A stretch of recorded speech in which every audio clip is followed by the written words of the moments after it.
नमस्कार दोस्तों, स्वागत है आपका अपने चैनल मिस्टर एसबी क्लासेज पर। दोस्तों आइए जान लेते हैं कच्चे कर्मचारियों से जुड़ी हुई अलग अलग जिलों से आ रही खबरों को। तो एक एक करके जानते हैं। तो आगे बढ़ने से पहले रिक्वेस्ट है, चैनल पर पहली बार आए हैं तो चैनल को जरूर सब्सक्राइब कर लीजिए। सबसे पहली खबर ले लेते हैं जाखल से। यहाँ पर जो कर्मचारी हैं ठेकेदार के अंडर काम कर रहे थे, तो कम से कम 10 दिन से हड़ताल कर रहे थे और 7 महीने की जो सैलरी इनको नहीं दी गई है। तो अब संज्ञान ले लिया गया है अधिकारियों के द्वारा। यहाँ पर देख सकते हैं एडीसी अजय चोपड़ा आए हुए हैं और इनकी जो है समस्याओं को सुन रहे हैं और आदेश दिया है कि लंबित वेतन का 2 दिन के अंदर भुगतान करवा दिया जाएगा। ठीक है, और साथ में जो ठेकेदार है जो वेतन नहीं दे रहा था इतने महीनों से, उसके खिलाफ अत्याचार अधिनियम के तहत कार्रवाई भी करने के आदेश दिए हैं। यहाँ पर देख सकते हैं कि नगर पालिका में ठेकेदार के अंतर्गत कार्य करने वाले सफाई कर्मचारियों का लंबित 7 माह के वेतन का भुगतान निश्चित 2 दिन के अंदर करा दिया जाएगा। साथ ही वेतन न देने वाले ठेकेदार के खिलाफ नियमानुसार कार्रवाई की जाएगी। तो ये अच्छी बात है, जो हड़ताल है वो कामयाब रही। ये बात जिला के अतिरिक्त उपायुक्त एडीसी अजय चोपड़ा ने नव कार्यालय में पिछले 10 दिन से हड़ताल पर बैठे ठेका कर्मचारियों से मुलाकात कर कही है। अतिरिक्त उपायुक्त बुधवार को नव कार्यालय का निरीक्षण करने पहुंचे। दरअसल नपा ने ठेका सफाई कर्मचारी के पिछले 7 माह से वेतन न मिलने से हाथ होकर बीते 10 दिनों से धरना प्रदर्शन कर रहे थे। तो अच्छी बात है भाई, अधिकारियों ने संज्ञान लिया है और ऐसे ठेकेदार के खिलाफ कार्रवाई भी होनी चाहिए। और 7 महीने से जो उनका टोटल पेंडिंग है और उसका जो भी बनता है एक्स्ट्रा लगकर, वो सारा का सारा देना चाहिए, ब्याज वगैरह लग कर भी। क्योंकि इतने दिनों से जो परेशानी झेली है, जो मानसिक पीड़ा है, जो घर में परेशानियां चली हैं, उसका कौन भुगतान करेगा। तो साथ में उसके लिए इस ठेकेदार को सजा भी मिलनी चाहिए। ठीक है, जो निश्चित नियम है। तो यहाँ पर कर्मचारियों की जो समस्या का समाधान कर दिया है अधिकारियों ने। बाकी आगे देखते हैं और क्या कुछ इसमें आगे रहेगा, तो आगे भी आप लोगों तक इस खबर को पहुँचाते रहेंगे। इसके बाद आगे ले लेते हैं एक और खबर। पहले ये ले लेते हैं, एक ही पेज पर यहाँ पर कई सारी आई हैं। तो होमगार्डों का जो वेतन के संबंधित है, अब होमगार्ड के जवानों को मिलेगी प्रतिदिन 788 रुपये। तो हिसार से ये खबर है। होमगार्डों को जनवरी माह में बढ़ा हुआ वेतन बढ़ा हुआ मिलेगा। ठीक है, होमगार्डों का दैनिक वेतन 572 रुपये से बढ़कर 788 रुपये कर दिया गया है। जिले की यदि बात की जाए तो विभिन्न स्थानों पर 1170 होमगार्ड तैनात है। ये हिसार जिले की बात कर रहा है। ठीक है, तो अच्छी बात है कि यहाँ पर जो है सैलरी इनकी बढ़ गई है। तो ये मेरे ख्याल से आदेश जारी हो चुके हैं और इसी महीने से ये बड़ी सैलरी भी मिल जाएगी। तो बहुत बहुत साधुवाद, बहुत बहुत अच्छी बात है। तो आगे ले लेते हैं एक और परेशानी जो चली हुई है हिसार में ही, संजीवनी अस्पताल में। ठीक है, संजीवनी अस्पताल में स्टाफ बढ़ाने के लिए सीएमओ को लिखा पत्र। इधर हटाए गए 86 कर्मचारियों का प्रदर्शन आज। तो यहाँ पर वैसे तो स्टाफ बढ़ाने के लिए मतलब पत्र लिखा गया है, लेकिन जो पहले से कर्मचारी हैं उनको हटा दिया गया था और 86 ऐसे कर्मचारी हैं जो हटाए गए हैं मेरे ख्याल से, और ये अपना विरोध प्रदर्शन कर रहे हैं। और इनकी समस्या यहाँ पर बताई गई है। क्या कुछ था, मई में कॉन्ट्रैक्ट खत्म हो गया था। 15 नवंबर 2021 को संजीवनी अस्पताल को शुरू किया गया था। इसमें कुल 137 अनुबंधित स्टाफ लगाया गया था, मगर कॉन्ट्रैक्ट के अनुसार 15 मई 2021 को खत्म होने के बाद स्वास्थ्य विभाग ने संजीवनी अस्पताल में अनुबंध आधार पर लगे 86 कर्मचारियों को बाहर कर दिया था। पब्लिक सिक्योरिटी सर्विस के इंचार्ज कैप्टन वजीर का कहना कि जैसे ही सरकार आदेश मिलते हैं तो आगामी कदम उठाया जाएगा।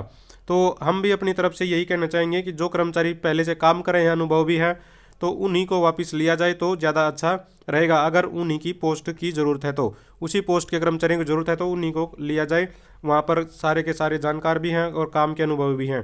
तो मुझे चौधरी यहाँ पर सीएमओ साहब ने बोला है कि मुझे चौधरी देवीलाल संजीवनी अस्पताल में मैन पावर बढ़ाने के लिए नोडल अधिकारी की तरफ से पत्र मिला है। पत्र को संतुति के साथ मुख्यालय भेज दिया गया है। मुख्यालय से परमिशन मिलते ही स्टाफ तैनात कर दिया जाएगा। तो यहाँ पर स्टाफ बढ़ाने की कवायद तो जरूर चली हुई है, लेकिन अगर पहले से काम करे कर्मचारियों को ले लिया जाए तो बहुत ही अच्छी बात है। अब कुछ ऐसी खबरों को ले लेते हैं जो दिन भर चर्चा में रही कल। सबसे पहले तो गेस्ट टीचर की ले लेते हैं, जो सीएम से मुलाकात की इन्होंने। तो सीएम साहब ने कुछ मांगों को मान लिया है। यहाँ पर दिए हुए हैं बहुत सारी जो मांगे हैं, लगभग 12-13 जो मांगे हैं उनको मान लिया गया है। ठीक है, और कुछ ऐसी मांगे हैं जो 4-5 उनको माना नहीं गया है। यहाँ पर देख सकते हैं। तो काफ़ी सारे जो हैं जो गेस्ट टीचर हैं वो धरना दे रहे थे और बहुत सारी मांगे हैं जो इनकी, ये काफ़ी अच्छी अच्छी मांगे हैं, इनमें जो मानने योग्य थी वो मान ली गई हैं। ठीक है, और इसके बाद एक और ऐसी खबर लेते, कुछ ऐसा ही है जहाँ पर कुछ ऐसा ही हुआ कि कुछ मांगे जो मान ली गई हैं और कुछ रहती हैं। तो यहाँ आंगनवाड़ी वर्कर ने भी कल 12 तारीख को जेल भरो आंदोलन का जो है आह्वान किया हुआ था। तो पूरा दिन प्रदर्शन चलता रहा और जेल भरो आंदोलन भी चलता रहा। अलग अलग जगह से बहुत सारी खबरें आई हैं, तो यहाँ हमने एक खबर ली है। तो ये देख सकते हैं कि दिन भर प्रदर्शन, शाम को सरकार ने बढ़ाया मानदेय, पर आंदोलन में शामिल वर्कर को नहीं मिलेगा लाभ। आंदोलन करने वालों की वजह से ही अगर मानदेय बढ़ा है और इन्हीं को लाभ नहीं मिलेगा, तो ये गलत बात है सरकार की भी, ऐसा नहीं होना चाहिए। यहाँ पर देखिए क्या कहा गया है कि 16 सितंबर 2021 से आंगनवाड़ी कार्यकर्ताओं के मानदेय में 450, मिनी आंगनवाड़ी कार्यकर्ताओं के मानदेय में 407, सहायिकाओं के मानदेय में 300 रुपये की बढ़ोतरी की गई है और आंगनवाड़ी कार्यकर्ताओं को 12,661 रुपये, मिनी आंगनवाड़ी कार्यकर्ताओं को 11,401 रुपये और सहायिकाओं को 8,781 रुपये मासिक दे मिलेगा। वहीं 2 साल का एरियर भी मिलेगा। और भी कुछ कई सारी वो थी जो सुविधाएं दी गई थी आंगनवाड़ी कार्यकर्ताओं को, लेकिन उस पर हमने वीडियो पहले ही बना दी थी। लेकिन कुछ जो हैं मांगे और भी पेंडिंग है, जिनके लिए आंदोलन अभी ये चला हुआ है। ठीक है, तो आधी अधूरी मांगे इनकी मान ली गई हैं। इसी तरह से गेस्ट टीचर के साथ हुआ है। ठीक है, इसके बाद एक और खबर है जो यहाँ फिर ले लेते हैं। ये खबर है सिरसा से, और स्वास्थ्य विभाग के आउटसोर्सिंग कर्मियों ने घोटाले की सीएम को भेजी शिकायत। तो ये काफ़ी अच्छा कदम उठाया है। अगर इस तरह से आपको लगता है कि यहाँ पर घोटाला चल रहा है तो ज़रूर ऊपर तक अपनी बात पहुँचानी चाहिए। तो स्वास्थ्य विभाग में आउटसोर्सिंग पॉलिसी के तहत कार्यरत कर्मचारियों ने ईपीएफ और ईएसआई में ठेकेदार द्वारा किए जा रहे गोलमाल को लेकर सीएम को शिकायत भेजी है। तो ईपीएफ जो होता है, ईएसआई जो होता है, दोनों चीज़ें ये हर कर्मचारी का अधिकार है, चाहे वो ठेकेदार के अंडर में काम करता है या फिर वो नियमित वैसे लगा हुआ आउटसोर्सिंग के तहत। सभी का कटना ये कंपलसरी होता है। ये एक कर्मचारी जो अधिनियम होता है उसके तहत ये लागू है। लेकिन ठेकेदार या कंपनी अगर नहीं काटती है तो ये अपराध है एक तरह से, तो शिकायत करनी चाहिए, अच्छी बात है। तो सीएम साहब ने भी पहले भी बोला था भाई इस तरह से अगर कोई नहीं काटता है तो उसकी शिकायत की जाए, तो अब शिकायत कर दिया तो अच्छी बात है। देखते हैं क्या कुछ समाधान होगा। तो एकता बनाए रखिए आप लोगों को, तो ज़रूर सुनवाई होगी। यहाँ पर बताया गया है कि अस्पताल में 500 से अधिक कर्मचारी कार्यरत हैं। उसने बताया कि ठेकेदार द्वारा कर्मचारियों की ईपीएफ और ईएसआई जमा करवाने में भारी धांधली की जा रही है। कर्मचारियों का कई माह का ईपीएफ जमा, ईएसआई जमा नहीं करवाया जा रहा है। कई ठेकेदार नप भी चुके हैं। सच बता रहा हूं मैं आपको, हमारे पास इस तरह की खबरें लगातार आती रहती हैं। बहुत सारे डिपार्टमेंटों में ठेकेदारों पर कार्रवाई भी हुई है, उनके ठेके भी खत्म किए गए हैं जिन्होंने धांधलियाँ की थी ईएसआई वगैरह ईपीएफ काटने में। तो जरूर कार्रवाई की जाएगी इनके खिलाफ भी। स्वास्थ्य मंत्री तक ये बात जरूर पहुंचनी चाहिए और मुख्यमंत्री तक, तो जरूर इनके खिलाफ कार्रवाई की जाएगी।